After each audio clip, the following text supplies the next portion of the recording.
Hey everybody, Jason Yee here, and in this video we're going to go over a 6-week how to skate like McDavid tutorial where we're going to break down his mechanics and show you the exact drills that you need to skate like McDavid. So we're going to go over who am I, who this is for, why this works, and how we're going to do it. Now, I am a former pro kinesiologist, founder of Train 2.0, and when I first started playing, I worked way too hard at doing all the wrong things. And what I learned in the process of becoming a pro and really making my own skating more efficient through my degree as a kinesiologist is what I'm sharing with you today. Now, who this is for players who have a growth mindset, who believe that if you work hard and learn and develop your skills, you can actually improve your mechanical advantage to skate more like superstar NHLers. We call this skating downhill when you improve your mechanical advantage because it's both easier and faster, kind of like you're going downhill. And it's for thoughtful players, parents, coaches who like to challenge common beliefs. And this is not for players who have a fixed mindset, players, parents, and coaches who prefer common knowledge and who don't want to stand out from the crowd. So if that's you, this video is not for you. Thanks for clicking, but go watch another video. For everyone else, I'm going to explain why this whole thing works, why this approach to downhill skating works, is really because most players are using power skating mechanics, and they're not natural to their bodies, and they cause massive wastes of energy. And power skating technique is often different from what NHL superstars do in a game, like how they skate. And actually learning their mechanics from a game, most players can dramatically improve their speed without extra energy.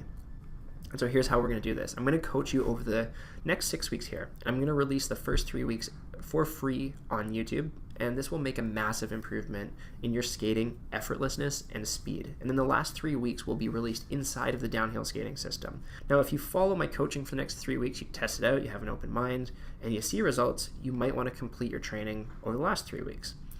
And so here's what your next 6 weeks are going to look like. Week 1, today, we're going to fix something called your push angle. Week 2, we're going to fix something called your inner spring. And then week 3, we're going to learn the inner spring arm swing. And week 4, we're going to get leverage with your skate angle. And week 5, we're going to optimize your head tracking and cadence. And then week 6, we're going to unlock your hips for maximum spring. Now, my request is that you suspend your disbelief while you test out these secrets. And don't worry, think, or analyze about how things should be, because this is something totally new. And so my request is that when you're testing this out is that you're present to what is, how you're moving, and the feeling or lack thereof of tension. And so really, we're going to break down McDavid's straight ahead stride, and we're going to look at what makes it different than what is commonly taught in power skating. And we all know this goal, and it's a great opportunity to dissect his mechanics. And we're going to pull from a few different examples. So the first thing is that you'll notice that McDavid is a wide tracker, right? And if you see here, he's planting, but he's always planting outside of his center of gravity, right? And please don't be one of those people where you're like, well, if he just planted inside, he could be so much faster. Like, I'm going to explain why that doesn't actually make sense or work. And again, you can see where his center of gravity is, and the camera's on a bit of an angle, so it looks like he's planting a little more under his body than he is. But you can really see, especially once he gets up to speed, that he's planting quite wide, right? He's planting quite wide and then pushing out from there. When it comes to wide tracking, the reason that we want to be a wide tracker is I'm going to talk about why this whole thing works, is that this is what a speed skater does. They clearly plant underneath their body, and so here's a great example. They clearly plant underneath their body and like on the other side of their center of gravity, right? And so McDavid would be planting here, and the speed skater plants here. And then what that allows them to do is it allows them to land on their outside edge, roll over onto their inside edge, and then shift their center of mass over so that they're falling this way. So that's what a speed skater does. But the difference between a speed skater and a hockey player is that context is more important than speed. And hockey players really must be able to move laterally, accelerate, and decelerate. And what you really need is the ability to have options, where a speed skater optimizes for maximum velocity and efficiency. So think of it as like a Formula One car versus a drag car. A drag car needs to go fast in a straight line, and a Formula One car needs to be super, super agile. And a Formula One car is very fast. It's just not as fast in a straight line as a drag car. And you want to think of McDavid more as a Formula 1 car, and his stride more is designed to be Formula 1, and a speed skater as like a drag racer. And so that's why this whole thing works. Now when we talk about wide tracking, the only way to generate power from width is to twist.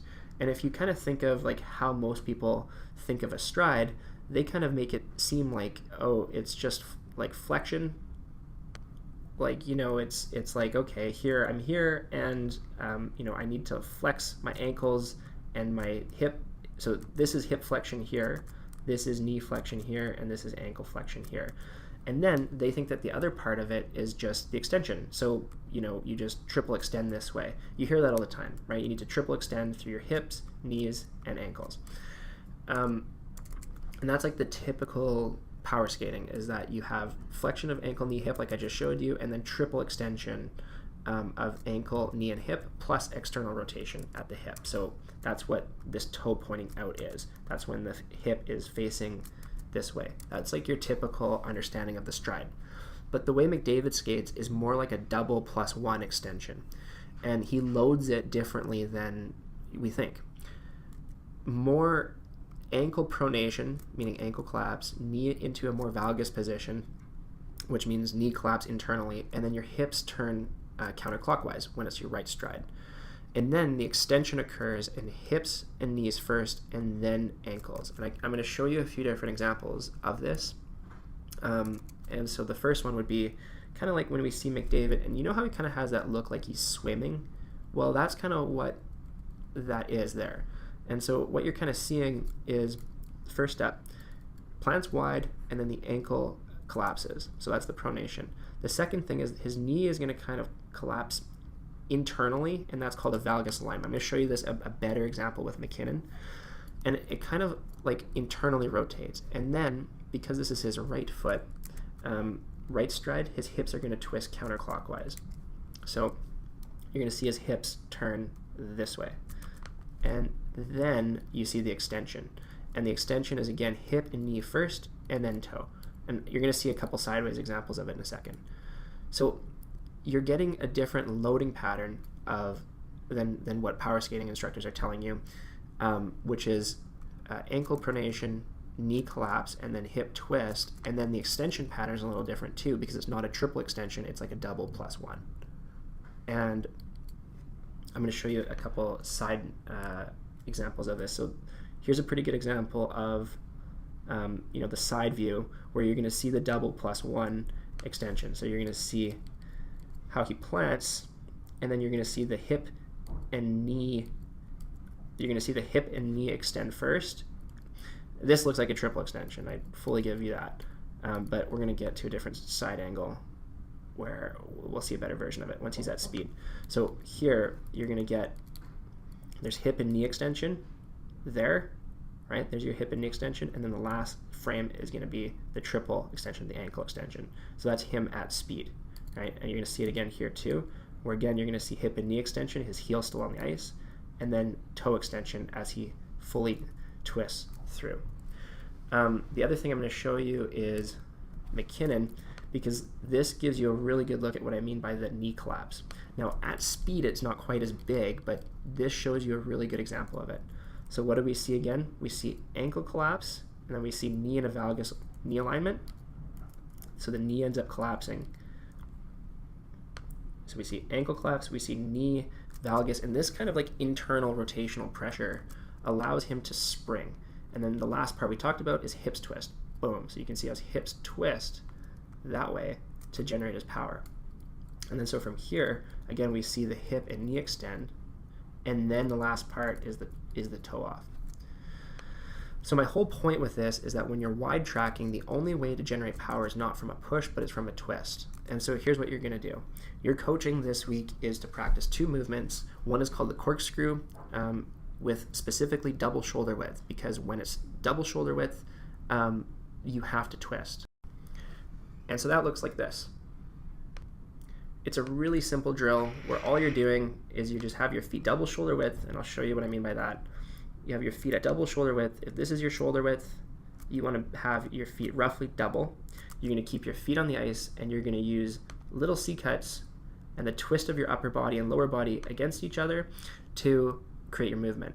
Now this is really, working on that double extension +1, because now what you can see here is there's an extension of both hip and knee joint, but not extension of the ankle.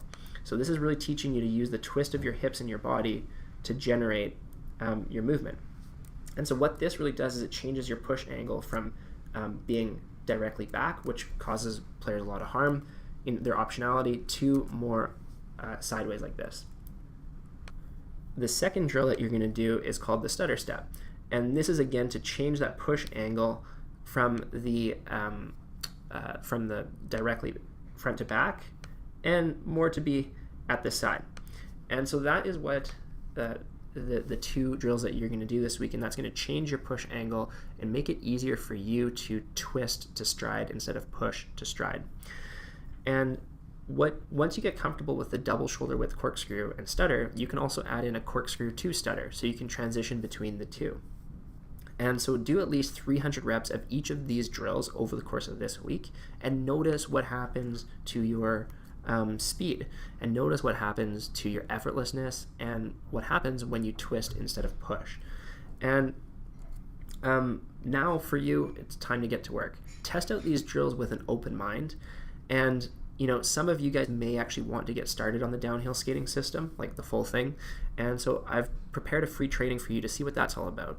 And if you want to see next week's video so that you can keep up with your progression, subscribe to Train 2.0 here and turn on the bell so you get notified when next week's video hits. So we'll see you then for week 2 on this tutorial on how to skate like McDavid. Thanks for watching.